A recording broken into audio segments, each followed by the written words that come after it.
Well, it's great to see everybody. I see some familiar faces in the crowd. For those of you that don't know me, I'm excited to get to know you this week. We have our booth out here. Stop by, chat with us, chat with our team. We can walk you through what this means for your organization. So I'm excited to talk to you about content level intent and how it can help sales overcome their biggest challenges, how we can help further your commercial alignment within your teams, and then how we can help you architect campaigns that your CFO will love. My name is Joe McNeill. I am lucky enough to be CRO at Influ2. Prior to joining Influ2, I was with two different organizations. One, I grew from 8 to 100 million, primarily through Outbound. Another one from 70 to 240 million, primarily through Inbound. So I've seen both sides of the coin. I'm familiar with the methodology to architect an organization on both sides. But today, I'm excited to talk to you about scaling pipeline. And really, in my experience, the biggest challenge with building a hyper-growth company, with building a growing company, is scaling the pipeline alongside, right? The old adage is the best way to hit your bookings target tomorrow is to hit your pipeline goal today. And I think, for those of us that are fingers on keyboard, this is the day-to-day challenge. And for 2023, it's even more challenging, right? Like the 2023 mantra is, hey, let's double our pipeline, but you have half the resources and half the budget to do so, right? So it becomes a lot more challenging. What we're seeing is some of the old things are becoming new again, right? Pavilion did their June Pulse survey, and they asked go-to-market leaders, what is your biggest initiatives in H2, right? And the overwhelming response was Outbound was the biggest one, right? But then we also see cross-sell, upsell, ecosystem partnership growth. Some of these other non-standard pipeline generating techniques are becoming big because companies are challenged right now, right?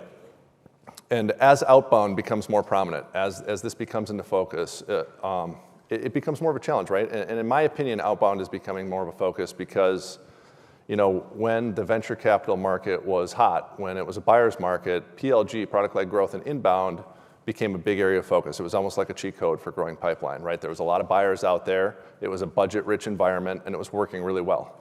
But what we've seen as the venture market has tightened, as budgets have tightened, as buyers' budgets have tightened, it's become less reliable and less predictable, and companies have turned to outbound, right? It's quite a bit more predictable.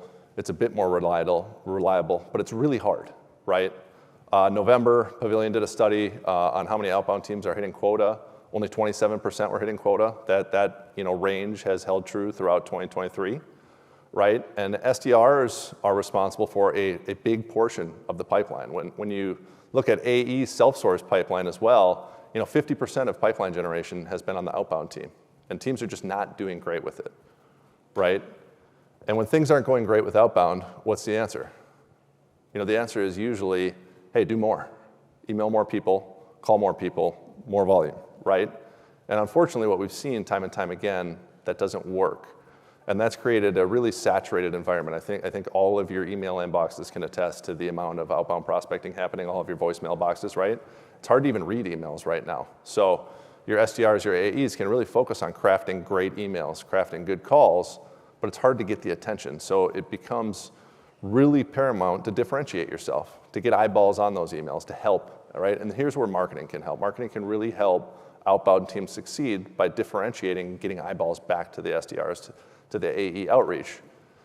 And they still need to have good practices, what they do, but marketing can support it a lot, right? When we look at SDR challenges, right, my last company, we were a Danish company, and we would go to Denmark and we'd do our board meetings quarterly, and the chairman of the board would always ask me, hey, what keeps you up at night?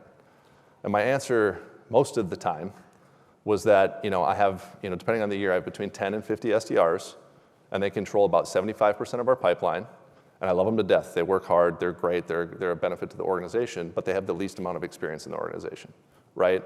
And they're deciding who our opportunities are with. They're controlling 75% of our pipeline. So we would do everything we could to be more prescriptive. How do we give them territories, give them persona maps, give them platforms, give them data, and find individuals to call?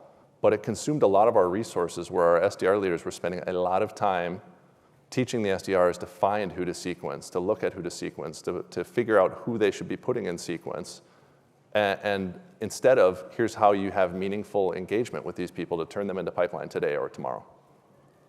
When you look at AE challenges, it's somewhat the same, but the AE role is a very unique role, right?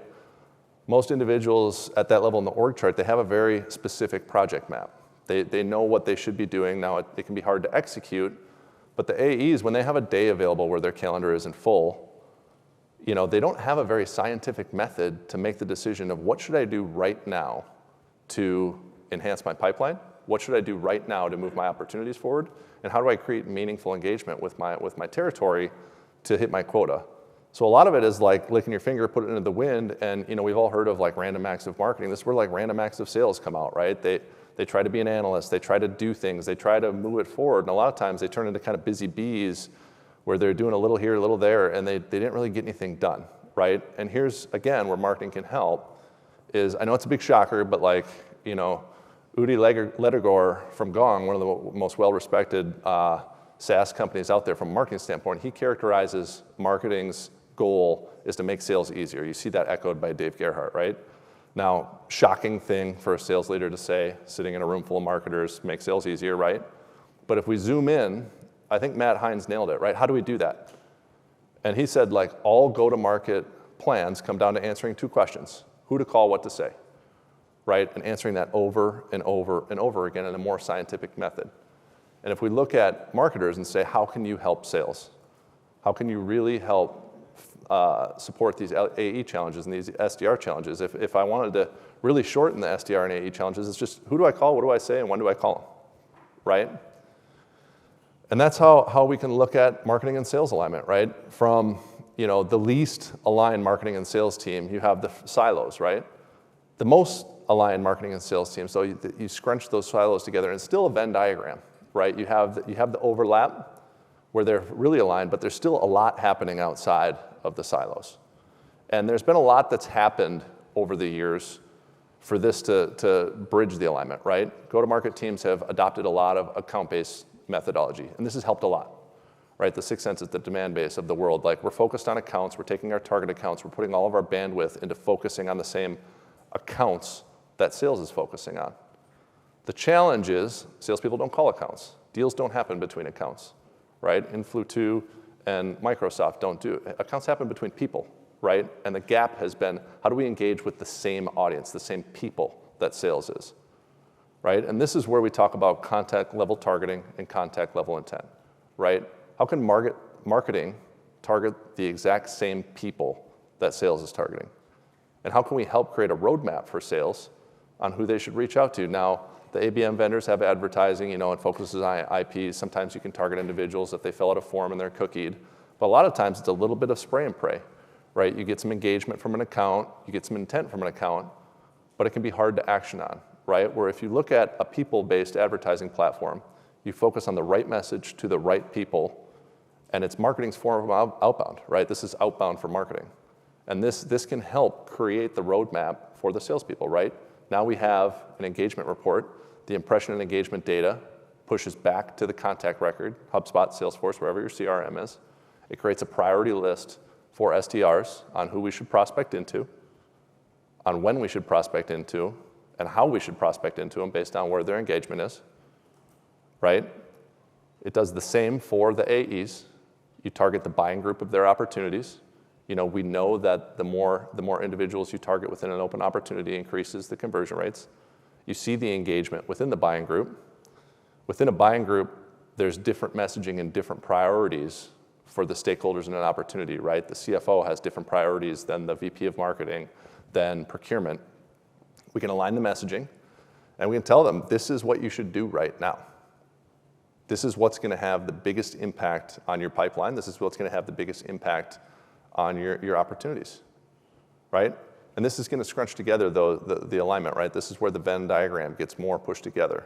And it's not a super foreign concept, right? SalesLoft did a study, and they looked at, hey, what are contact rates for prospecting based off of how many media types are used, right? If it's just emails, 5%. If you add in calls, it doubles.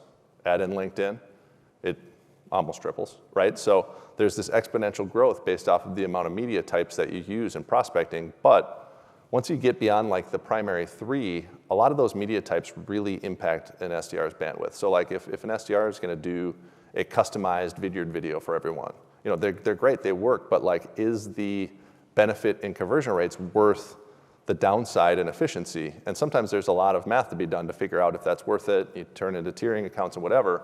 But if you can do another media type at scale, then it's a no-brainer. It helps with the conversion rates. We see this with our own data, right? The amount of people that you reach out to in prospecting directly correlates with the conversion rate in turning them into an SQL. And if they're engaged, it becomes even higher, right? The more engagement you create within a buying group, the better. Outside of that, if we look at sales cycles, EBSTA did their B2B SaaS benchmark report, right?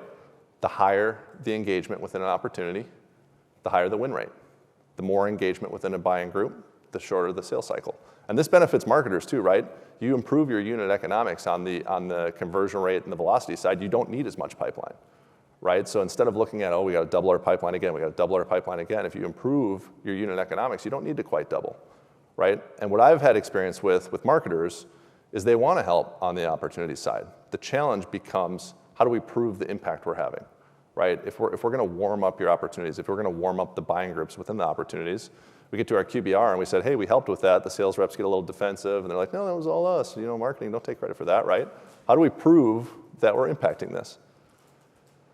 And this is where the contact level intent, pushing to the contact record, really matters, right? When the fund police show up, the chief fund officer or chief financial officer shows up and says, hey, why are we spending money on this? Like, why are we doing this? The sales is already targeting this. If we're pushing this intent, this engagement data back to the contact record, it becomes really easy to provide an influence map of how we're doing this, right? We look at, this is real data from a customer. All we have to do is we look at, hey, this is over the course of a quarter. Over the course of that quarter, the SDRs reached out to about 5,400 accounts that marketing did not support at all. Didn't help, right? Cold audience. They converted those into opportunities at about 4%, right? Well, how about the accounts that marketing was air covering with ads, that was creating influence with ads, right? With this one, it was a fairly conservative model, but it was 6%, right? So we can say that, hey, we created 40 additional opportunities for $2.6 million in pipeline through our influence here. So it's very binary directly from your CRM. And you don't need to be an analyst to do this, right? New product has a dashboard that will track this throughout the funnel. It will show how much more pipeline you're getting, what your digital boost is. It'll show your opportunity conversion rates. It'll follow it all the way down to revenue so everybody can see it. And this is one of those things where it's like, if things are great, it'll show things are great. If not, if we need to improve, it'll show that too. And we're all on the same page. We're all aligned in what we're driving towards, right? We're all driving towards more pipeline, more revenue. And with that, why bother? Is this just for big companies? Is this just for small companies? Is this just for specific companies? Well, we did a sample of 14 clients. And it shows, between those 14 clients, there's about a 2.25x boost in pipeline from influenced accounts, right? And a lot of times I would say is it doesn't let sales off the hook. The better the SDR principles, the better the outreach was before adding people-based ads to it, the better it's going to be once you add it. So we see it all over the board from, whether it's, 1.8x boost or a 4.29x boost, like you see it all the way across, but you're creating meaningful influence. You're adding that roadmap. You're helping not only generate more pipeline, you're helping sales velocity, you're helping conversion rates, you're helping the unit economics across the way. You can add it to customers, to upgrades, to expansions, right? And then you're doing this all in a way that's scalable from a budget standpoint that you can go to the CFO, you can go to the CEO, you can go to the founder, and you can show them exactly how much revenue you're influencing along the way. That's what I got. Anybody have any questions about how it works, what contact level intent is, how people-based ads work? I have a hunch I know one question, but anybody have anything for me?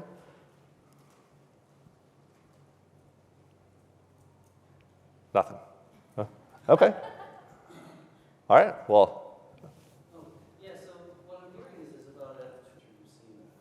Yeah, in my opinion, it's the saturated market, right? It's if you think of like this is our ideal customer, this is our ideal buyer, and this is the problem that we solve, right? So if I talk to a prospect that has this problem, it's going to be music to their ears, right? It's going to really resonate. Getting to that point is the hardest part, right? Is getting in front of that prospect, being able to talk through that problem. Because a lot of companies are solving for latent pain, right? It's It's pain that customers have that they've learned to deal with. They're not actively trying to solve. So like the cold outbound is really like, how do we get in front of these companies that have this latent pain, identify what it is, show them that we can solve it, and then show what the impact of solving it would be. The problem is getting to that point is challenging because traditional methods of cold calling, cold emailing, like the emails aren't even getting read at this point. Everybody's getting bombarded with LinkedIn, with message. So I think it's really like, how do we get eyeballs in front of our message, and how do we get a conversation? And a lot of times it comes down to focus. The hard part is when pipeline is light, when times are tough, you think we just got to do more. We got to cast a wider net. We got to target more people. But the reality is, like, how do we target less people more specifically and more, where we can speak to their problems? And usually, if you can do that the right way, if you can get those conversations, if you can get attention to the emails, to the LinkedIns, to get them on the phone, that's how you do it. And we've seen, I think the amount of touch points you need to generate a meeting with Outbound now is something like 13. It was 8 a few years ago, and I think it's easy to see. I know, like, at my time at Site Improvement, we were in the MarTech space. I joined there in 2014. I think there was, something like 600 companies in the MarTech landscape. When I left, there was like 6,000, right? So I think that lies at the problem is just getting to the people and having a conversation, because they're fatigued from all of the people reaching out. And I think, most companies' version of Outbound is, hey, let's hire a couple SDRs, let's get them in outreach or sales loft, and let's bombard our ICP and prospects with emails and calls and LinkedIn. And usually they're not that great, right? But they get to a point where it becomes a math exercise. Like, okay, we have a 1% conversion rate. That just means we need to reach out to 100,000 people this month, right? Where there's not because it's harder to impact the efficiency. Anything else? Well, it was good to chat with you all. Again, our booth is out there. Stop by, say hi. Happy to talk through what this means for your organization, or what you're doing for Outbound, or even if you're planning on doing Outbound, what you should think about. Sam is here. He's a good resource on the Outbound side as well. Talk to Sam. But thanks, everybody.